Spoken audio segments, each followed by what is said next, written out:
I'm just going to warn you that I am an elementary school teacher and I get very excited about things. So we are going to be doing some movement in here today with the limited space that we have. A little bit of background on me. I graduated last year and I wanted to give this presentation because I know for me as a senior, I was absolutely terrified to try to find a job and start looking and start this whole process, and it just like caused me a lot of anxiety. Raise your hand if you're feeling the same way, so I know it wasn't just me. Thank you. Okay. So I wanted to do this because I was very nervous about doing this and starting this whole process, but I ended up, the job that I have now, I interviewed for it the end of February over August spring break, so I interviewed pretty early. I got the call April 14th for my job. I accepted it and I signed my contract by April 23rd. So I was able to kind of relax and graduate knowing where I was going, what I was doing. So I wanted to give this to put your mind at ease to know that it is possible. Just to get a feel, how many of you are seniors? And how many of you student taught already? Okay, how many are juniors? Awesome. Are any of you sophomores? Okay, so if you're, everyone's in a good spot then.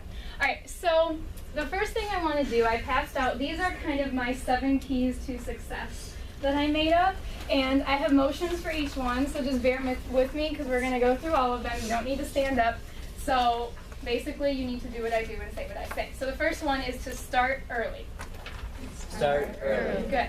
Create relationships. Create relationships. That's supposed to be like shaking a hand, except it's awkward because it's your 2 hands. Use resources and stay organized. Use resources and stay organized. 3-day, it's possible.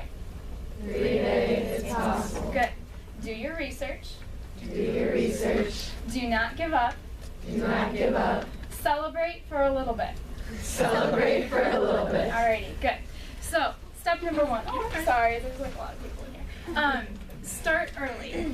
The reason I'm saying this is because between my junior and senior year, I ended up creating a website for myself, kind of dorky, but it ended up being very beneficial because I was able to use this to upload my resume. I was able to talk about myself. At the top I have different tabs here where it talks about what my interests are. For example, I'm a dancer, and so I talked about how I was president of dance company and how I love to maybe coach a dance team at a school. So this way I could include this on my resume, and if they were interested and they Googled my name, this is what pops up instead of Kaitlyn Ainsworth Facebook or something weird like that where they don't want to hire you. So when you Google my name, this is the first thing to pop up.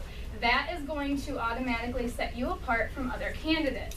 I'm not saying you need to go out and create a website, but this is just something I did before my senior year to kind of get a leg up on the game. I also still use this now, and this is also beneficial. I use this now even as a teacher. I've changed it a little bit. Like, for example, my school has a week off for Thanksgiving, and these are some of the songs that we've been using in science. We're in our geology unit. So I put a couple songs up there and I emailed the parents and I said, hey, you know, if you go check out my website, you want to review the content with your students, you can go here, they can practice the songs. So it's something to use before you get a job, it'll set you apart, and then you can use it as you become a teacher and use it as another resource. Alright, so that was our step of start early. Our second key to success here is to create relationships. How many of you have student taught again already? Okay. As those of you that student taught, you know that your co-op is like the absolute most important tool that you can use. Even if you don't get along with your co-op, luckily I did, we were like best friends. But there are some cases where you and your co-op might butt heads a little bit. You need to do your best to create a relationship with them because they are going to be your key to get into that school district, or part of your key to get into that school district, because they are the ones that are writing a letter of recommendation for you. They are the ones watching you teach. They are the ones that are going to know everything about your skills and pass those skills on, okay? So you need to make sure that you're creating a good relationship during that student teaching process, especially if you are interested in staying in this area and maybe teaching in that district eventually. Creating those relationships is key, not only with your co-op, but with other teachers. I know for me, I had 2 students with IEPs in my classroom, so I worked very closely with the special education teachers, and I was also able to get a letter of recommendation from one of them, which is another thing that will set you apart when you upload that letter of recommendation when you're applying for jobs. So you need to really make sure that you're creating good relationships with everyone around you. Alrighty. Our next key is to use resources and stay organized. How many of you know someone that's a teacher right now? Awesome. Most of us do. That is a key resource because you can talk to that teacher and you can ask, you know, what do the jobs look like for next year? Do you know of anyone retiring? Do you know of any positions that might be opening? Make sure you use those people and you talk to them. One of my family friends is a principal in Rockford, where I'm from, and so I was in constant communication with her, asking, you know, well, what do the jobs look like for next year? It's okay to do those kinds of things. You might think you're being nosy, but you're not. It just shows that you are putting the effort into really wanting to find a job. So make sure that you're using those resources. Also, job fairs, go to them. I know last year on one of the symposium days there was a job fair at Illinois Wesleyan, and I was kind of having second thoughts about it because I was thinking, oh, that's 2 hours away, I don't know. And then all of a sudden last minute, another teacher, I don't know, do any of you know Sam Sheely from last year? We both decided to go to it. And it was kind of funny when we were there because we overheard these girls saying, oh my goodness, did you hear that there's some girls from Augustana here? I can't believe they drove all this way. But we both ended up getting interviews from going to that job fair in Geneseo, and Sam actually ended up getting a job in Geneseo from going to that job fair. So utilize those, take advantage of those, use your resources. As far as staying organized, when I was going through the job search and applying for jobs, and you can do this however you want, but this is the Excel document that I kept as I was applying. So I had the district here, the school, who the principal was if I knew it, the area, the date that I applied, and then the day that I heard back. And then, like for example, this one, I put the date of my interview and then what they said, which is kind of embarrassing because they said no to me. But but this is what, but they actually called back in the summer and said, do you want to come back and interview? I had the same thing happen to me also. I interviewed somewhere and it was a no, but then they called me in the summer. Yeah. Like, come back. Yeah, so don't get discouraged. Yeah, so this is what I kept to kind of keep me organized. This is the one that I actually work at now. I applied for it January 16th, so you do need to start early. So this is what I use to keep me organized. Yes, I applied to a lot of districts before I found a job. But I was also very open. I was applying all over Illinois. I was willing to move anywhere. So this kind of depends on where you want to be living and what you want to do. But like I said, this is what I kept to keep me organized. Usually I like paper and pencil, but I kept an electronic copy because obviously you apply for jobs online. And then this way, as soon as I applied for one, I went to my Excel document, I put in all the information so that way I had it there. And then this also helps because when they will call you for an interview, you don't want to on the phone say, what was that job again? I don't remember applying for that. So when they call you, I would pull this up right away and I'd look for it after they said their name and I'd say, oh yeah, I applied for that like 2 months ago, awesome. And then I'd be able to put in my information. This is what worked for me personally. If you want to use something different, that's totally fine, but you need to stay organized somehow knowing what you have applied for. Alrighty. Our next key, 3-day, it's possible. How many of you are very involved here at Augustana? It's probably like everyone's hands. Very involved, like you're in clubs, you're in sports, you're in Greek life, you're in all these different things, right? And we always think to ourselves, oh, I'm too busy to do this, I'm too busy to do this. No, you're not. That's what I always used to tell myself. I was always saying, oh my goodness, well, I'm the president of this, and I have this job, and I have this, and I have this. And then I realized I'm not too busy. I'm just not managing my time effectively. And once I realized that, I applied to 3 jobs, at least 3 jobs a day. There were some days where I would sit down and apply for 10.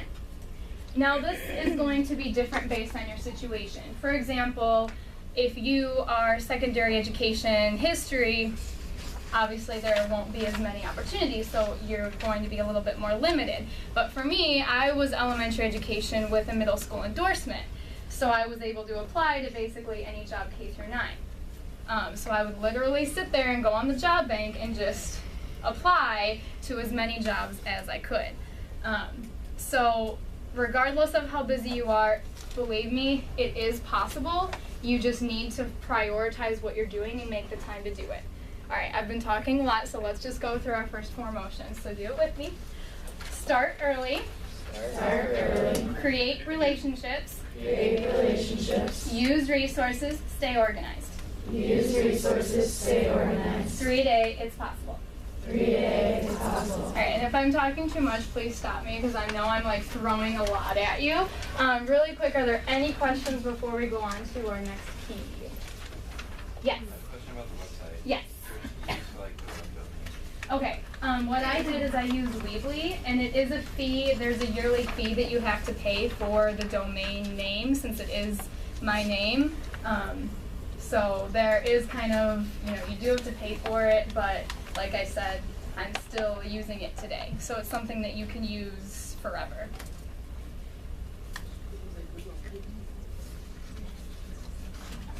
Alrighty, key number 5 is to do your research.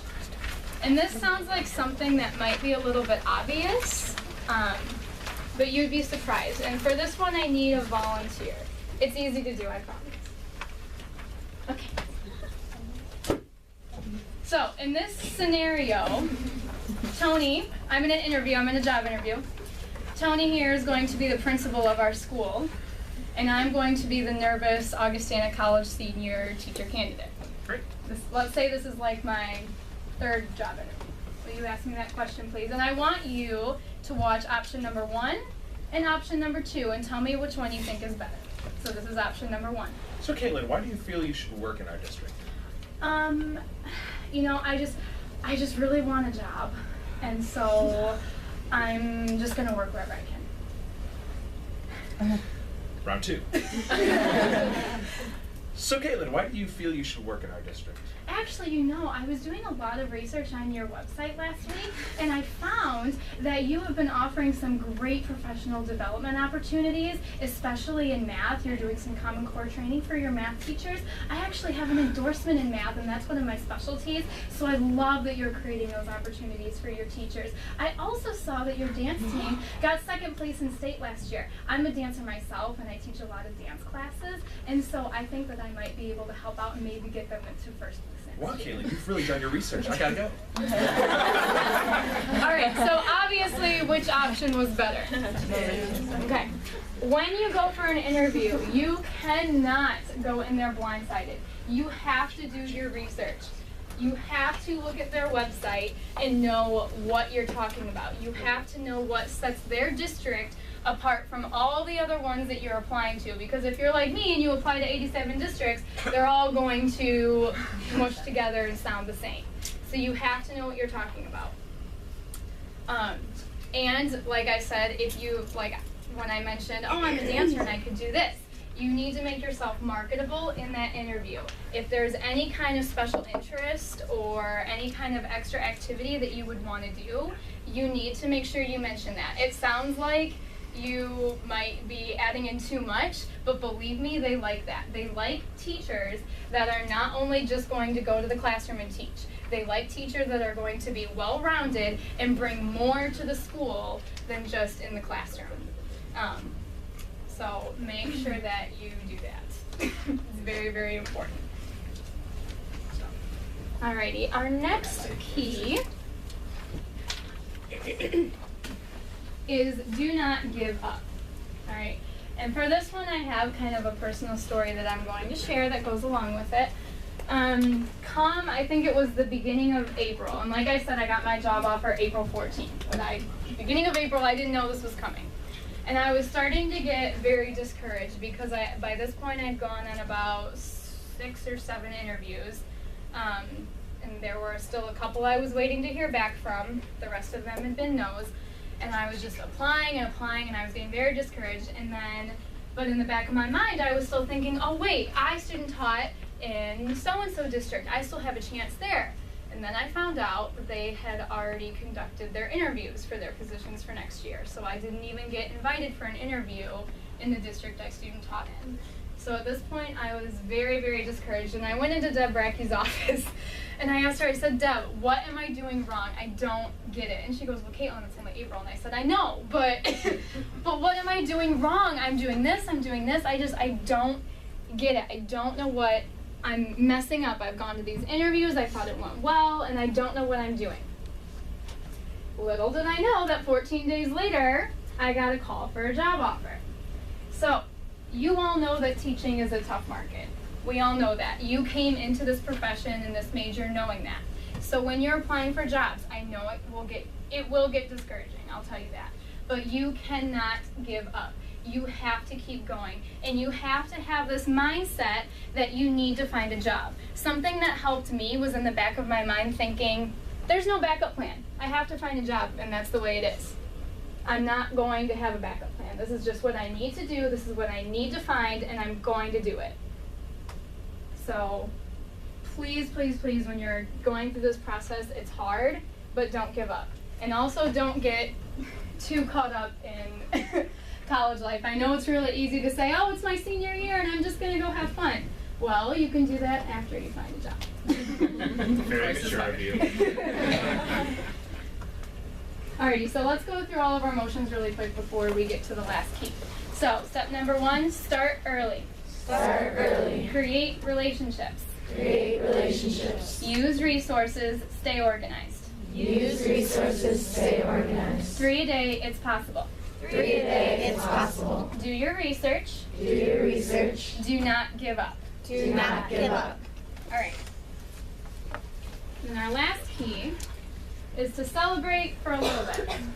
This is kind of where I went wrong in the process. After you get your job before graduation, absolutely celebrate. Make sure that, I got my job in April and I finished out my classes and I graduated and I was feeling awesome. Then I went to my summer job where I'm a camp counselor. And I was just thinking, okay, awesome, I'm going to work and then I'm going to start my job in August and life is good. Well, then came August and I had nothing prepared. I realized, oh, school starts in 2 weeks. I haven't planned anything. I've been celebrating a little bit too much. I don't have anything for my classroom. I don't know what I'm doing the first day of school. So, absolutely celebrate that you got a job. That's totally fine to do. But after graduation, make sure that you start preparing because this is where I went wrong. Get in contact with your other grade level teachers, get in contact with your principal and ask them, what do I need to be doing to prepare? What works for you? What do you do the first week of school? Because I didn't do this until last minute, which was partly because they switched me from 1st grade to 4th grade in August. So that was part of it. But regardless, I should have been preparing a lot more. So yes, have your fun and celebrate, but only for a little bit. Make sure that after that you buckle down and you do what you need to do, or else you're going to be scrambling and it's not going to be very fun. Alrighty. Are there any other questions for me? I'm hoping that this helps a little bit. I'm hoping this makes you feel a little bit better about looking for a job and going through the application process, I hope. Are there any other concerns about applying for jobs that I did not address? Or any other questions about what you should be doing? And for those of you that are sophomores and juniors, I know that you'll probably leave here and probably forget all of this for a while, but I hope that come, December of your senior year, you'll be thinking, oh yeah, I remember what Kaitlyn said. Yes. So when did you start actually applying for jobs? I started applying over Christmas break of my senior year, which, like I said, won't apply to all of you because if you are more of a specialized teacher, there might not be openings posted and at time, but please do not limit yourself. Please don't say, well, I'm from this area, so I'm only going to look in this area. Because if I would have done that, I probably wouldn't have gotten a job because I'm commuting about an hour from home every day. And I just went into it saying, you know what, it's a tough market, I might need to move. And you kind of need to think of it as that way because I applied all over Illinois and I ended up getting something in the area I wanted and it just worked out that way. So you really need to keep an open mind. But yeah, definitely start looking over Christmas break of your senior year. Yes. Which search engines did you use? How did you find all these jobs? I used K-12 JobSpot. I also used the ISBE job website. And then just also personal connections because some districts won't post their job openings on there and you have to go to the actual district homepage. So that's why you need to make sure you create those relationships. Like I know Pleasant Valley District, theirs were not posted on a job bank like that. You had to go to the actual district website to apply to it. So you need to look on those as well. Can I interject something too? I work in Schaumburg School District and they don't post their jobs. They do everything through a hiring pool. So you have to apply to do a screening interview to get into their hiring pool and then they just contact you with jobs that you're qualified for. So if you want to work in that district, you will never see anything posted. Just go to their website and apply on their website. And that's another reason why it's good to go to those job fairs because you'll meet people that work for the district and then they will tell you how to apply for those jobs in their district if they don't post them on a job search engine like that. Oh, and another thing I forgot to mention, don't think that any job title is below you.